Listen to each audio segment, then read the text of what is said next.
You're standing in the middle of aisle 4 at your local grocery store.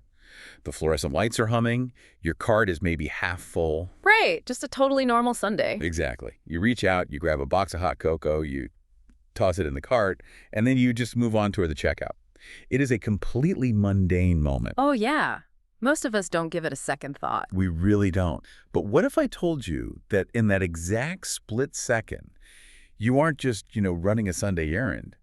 You are actually a critical data point in this massive multi-billion-dollar psychological profile. It sounds like science fiction, honestly, but it is the absolute reality of modern retail. It really is. We tend to think of our grocery lists as these deeply personal, almost trivial things, like we're just keeping the pantry stocked. Yeah, just making sure we have snacks for the week. Right. But if you zoom out far enough, millions of those tiny split-second decisions at the shelf, they aggregate into this massive, undeniable pulse check on human behavior. And to take that pulse today, we have a very special, slightly unconventional source for you on this deep dive. We really do. We are looking at a really dense, numbers-heavy, 60-plus page Q3 2026 earnings report and slide deck from Conagra Brands. And the date on this is April 1st, 2026. It's a lot of data. It's so much data. Now, on the surface, it is just a corporate financial scorecard. I mean, it's full of basis points and organic net sales percentages and adjusted earnings per share. The kind of stuff that puts most people right to sleep. Exactly. But our mission today is to translate that corporate jargon into a secret window right into your own grocery cart. We want to figure out how we are eating, how we're snacking, and basically how we are spending our money in 2026. Which is a fascinating thing to uncover. It is. Okay, let's unpack this, because an earnings report doesn't exactly sound like a psychological thriller to most people. Why is this specific document the ultimate decoder ring for consumer behavior? Well, basically because earnings reports are the ultimate truth tellers of the economy. Okay, how so? Think about it this way. If you run a consumer survey and ask people what they care about when they shop, they will give you an aspirational answer. Right, like, I only buy organic, or I eat so much kale. Exactly. They tell you they're strictly cutting back on sugar, or they are rigidly sticking to a budget. Human beings naturally want to present their best selves. Yeah, we totally lie on those surveys. We do. But an earnings report from a multinational food conglomerate like Conagra, I mean, they own everything from Slim Jim to Swiss Miss to Hunt's Tomatoes. That is a massive portfolio. Right. And that report doesn't care about what people say they do. It tracks what they actually literally spend their hard-earned money on when push comes to shove at the register. Oh, wow. It is the revealed preference of the modern consumer. The revealed preference. I really, really like framing it that way. Yeah, it cuts right through the noise. It does.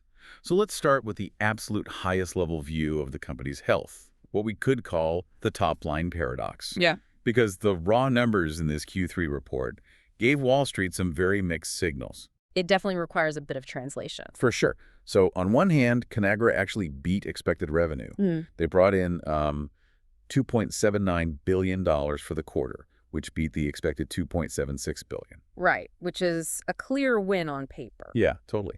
But then right next to that, they missed their expected earnings per share, or EPS. The EPS came in at 39 cents instead of the expected 40 cents. And that's actually down from 51 cents a year ago. Which immediately causes a certain type of short-term financial analyst to panic. Oh, I bet.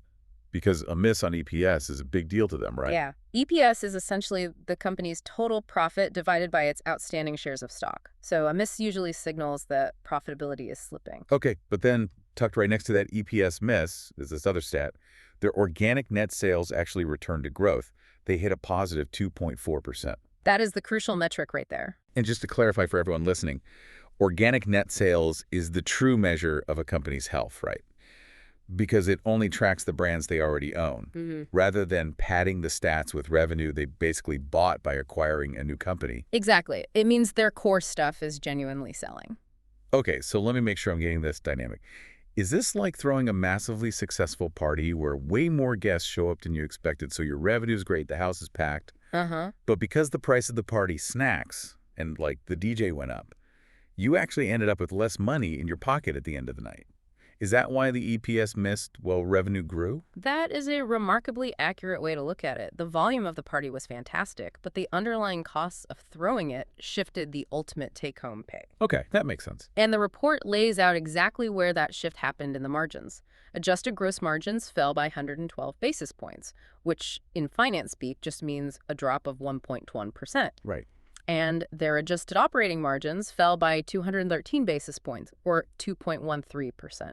So they're basically making about 2% less profit on the actual operation of the business. Correct. They specifically cite things like cost of goods, sold inflation, and adjusted SG&A. And SG&A stands for selling, general, and administrative expenses, right? Yes, exactly. That includes their advertising, their marketing, and those big promotional displays you see in the stores. Oh, gotcha. So to use your analogy, the cost of throwing the party went up because they had to advertise heavier and pay more for the ingredients. So they spent more to get people in the door, and it absolutely worked to drive revenue, but it squeezed the profit per person just a tiny bit. Yeah, that's it. What's fascinating here is that Wall Street might fixate on that 1-cent EPS miss.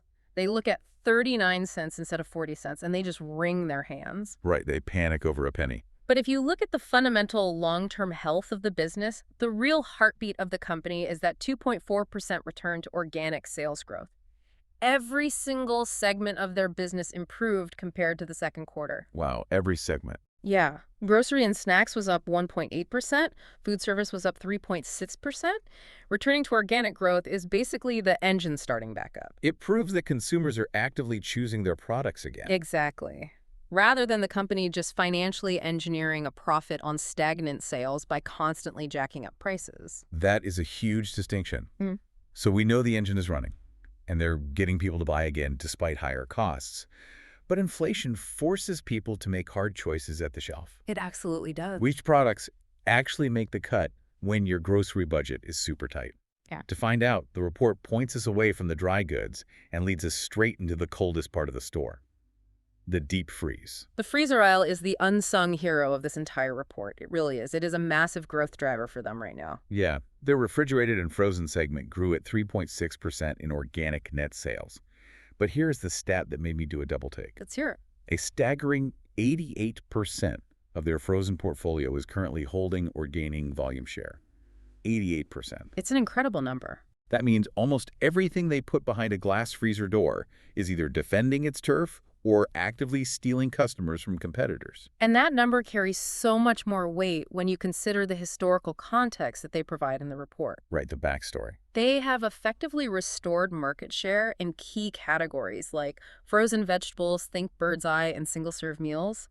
But the report uses this very specific, sterile phrase to describe why they lost that market share in the first place. Oh, yeah, I saw this. They say they are recovering from, quote, peak supply impacts. Okay, wait, peak supply impacts. Let's translate that out of corporate boardroom speak. Please do. Are they basically admitting that they lost market share previously, not because people suddenly stopped liking their frozen meals, but because they literally couldn't manufacture enough of them to put on the shelves? Yep. Like, the supply chain broke, so people were literally forced to buy someone else's peas. That is exactly what happened. They suffered severe supply chain disruptions. And honestly, the operational victory required to bounce back from that is incredible. Really? Is it that hard to bounce back? Oh, absolutely. It is one thing to lose a customer because your product isn't on the shelf. The customer thinks, well, I need frozen broccoli for dinner tonight. Conagra's brand isn't here. I guess I have to buy the store brand. Yeah, I've done that a million times. Right, that's an easy loss to understand. But winning that customer back, that is famously difficult in retail logistics. Because when a shopper buys the store brand out of necessity, they might realize they actually like it just fine. And it's almost certainly cheaper. Exactly. You've essentially forced your own customer to break their habit and test drive your competitor. That's a dangerous game. And it's worse than just the consumer rabbit, too. It's the grocery store buyer. If a supermarket allocates premium freezer space to your brand and you fail to deliver the inventory, that store loses money. Oh, I didn't even think about the store's perspective. Yeah, they will quickly give your freezer slot to a competitor who can guarantee a 99% fill rate. So to win back that physical shelf space and then see 88% of the portfolio holding or gaining share after pushing customers into the arms of competitors? That's wild. It requires immense logistical muscle. It means they had to aggressively negotiate with retailers, run smart promotions, and basically prove their reliability all over again. Wow. If we connect this to the bigger picture, this recovery signals a highly stabilized, resilient supply chain. They fixed the plumbing, they got the product back in the freezer, and the consumers enthusiastically returned. It really highlights how much invisible infrastructure goes into just keeping a bag of peas available for Tuesday night dinner. It's a small miracle every time. It really is. So the freezer is locked down, but the report doesn't just stay in the freezer. It takes us into the pantry, too. And this is where we see two very different consumer behaviors colliding in the face of inflation. This is such a fascinating contrast. It's the stark contrast between how we buy savory protein snacks versus how we buy sugary treats. Honestly, this is perhaps the most revealing psychological data in the entire Q3 presentation. It tells us a lot about modern priorities. Let's look at the protein snacks first. They are absolutely exploding. Meat snacks, which for Conagra features brands like Slim Jim, Duke's, and FETY, saw their dollar sales jump by 9% and their volume jump by 10%. Those are huge numbers for physical goods. Right. And seeds like David and Big GS sunflower seeds grew 6% in dollars and 5% in volume. So people are buying a lot more physical units and they're spending a lot more money to get them. But then you contrast that with their sweet treats division. Brands like Swiss Miss Hot Cocoa and Snack Pack Puddings. Yes. Swiss Miss dollar sales went up 7%, but the actual volume of product sold dropped by 3%. Snack Pack has even Walder dollar sales skyrocketed 17%, Yeah. but the volume dropped 2%. The divergence there is incredible. And the slide deck notes that they achieved this by using what they call inflation-justified pricing, and that the, quote, elasticities are performing better than expected. Elasticities. Here's where it gets really interesting to me. So if I'm reading this right, they raised the prices on hot cocoa and pudding cups, and a few people looked at the price tag and just decided to skip it. Yeah, they walked away. But when it comes to Slim Jims and Duke's smoked meats, people do not care what it costs. They will buy more of it, even at higher prices. It's like protein snacks have this cult immunity to inflation. Cult immunity to inflation is a great way to phrase it, because economically speaking, that is exactly what you're seeing. You are describing the economic concept of price elasticity of demand. I've heard economists use that term. Is elasticity basically just a measurement of how far a company can squeeze our wallets before we finally say no and walk away? That is the perfect practical definition. Elasticity measures how sensitive consumer demand is to a change in price. If a product is highly elastic, it acts like a rubber band. You pull on the price, you raise it, and the demand snaps back sharply. People stop buying it almost immediately. Got it. But if a product is inelastic, it's more like a steel cable. You raise the price, and demand barely budges. What this earnings report shows is that in 2026, meat snacks are remarkably inelastic. Prices go up, but volume still grows 10%. But why? I mean, why are we willing to pay whatever it takes for a meat stick, but we put the pudding back on the shelf? It really comes down to how consumers categorize the food in their own minds. Consumers no longer view protein on the go as a luxury snack. Oh, interesting. They view it as a functional necessity. We are seeing the death of the traditional 3 sit-down meals a day structure. People are busy, and wellness trends strongly emphasize high protein and low carbs. That's true. Everyone is obsessed with protein right now. Exactly. So a consumer looks at a $3 Slim Jim or a bag of Duke's sausages not as an expensive treat, but as a cheap, highly portable meal replacement that provides sustained energy. Oh, wow. It solves a biological and logistical problem for them. Yes, it's fuel. That makes total sense. A pudding cup doesn't solve a problem. It's just a craving, which makes the sweet treats elastic. They are slightly more elastic, yes. When the price of a snack pack goes up, a small percentage of consumers look at it and say, you know what, I don't need the sugar today. And the volume drops by 2%. Right. But here is the absolute genius of Conagra's inflation-justified pricing strategy. If you are listening to this right now and noticing your grocery bill going up, this is the exact corporate math working against you. Oh, this should be good. They don't just guess at price hikes. They use highly sophisticated data modeling to find the exact threshold where you will flinch. So they price it right up to the edge of that flinch line. Precisely. They know exactly how much they can raise the price of a snack pack before the drop in volume outweighs the higher price tag. Unbelievable. So even though they sold 2% fewer physical snack packs, they charged enough for the ones they did sell that their overall revenue for that brand still went up 17%. They made significantly more money while manufacturing, packaging, and shipping slightly fewer puddings. It is a brilliant surgical approach to pricing. They know they have to tread carefully with treats, but they have almost unlimited runway right now with protein. It is surgically precise. I mean, it's a little terrifying, but brilliant. So what does a massive food conglomerate actually do with all this extra cash? That's the billion-dollar question. Because they are making more money on fewer puddings, and they are riding this unstoppable inelastic wave of Slim Jim sales. Where does the money actually go? Right. That leads us to the final piece of the puzzle in this report: the Staples ATM and the pop culture innovation pipeline. This section is a fantastic look at how modern corporate architecture actually functions in the real world. Because Conagra doesn't just own trendy meat sticks and puddings. They own massive old-school legacy brands. The classic. Exactly. The report explicitly states that they manage their staples business. We're talking canned goods like Hunt's tomatoes, Rotel, Wolf brand chili, Armour canned meats, Vlasic pickles. They manage these specifically, quote, to maximize cash. And they are highly disciplined with this capital. Over the past year, they reduced their net debt by over $800 million. $800 million. That is a staggering amount of debt to clear off the balance sheet in a single year, especially in a volatile economic environment. It is huge. And they increased their free cash flow conversion estimate to around 105%. Which just means they are generating cash incredibly efficiently. But they aren't just hoarding the cash or paying off debt.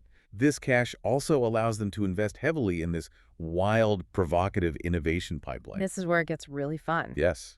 The presentation outlines their focus on bold flavors and what they call iconic and insurgent brands. Insurgent brands is such a great phrase.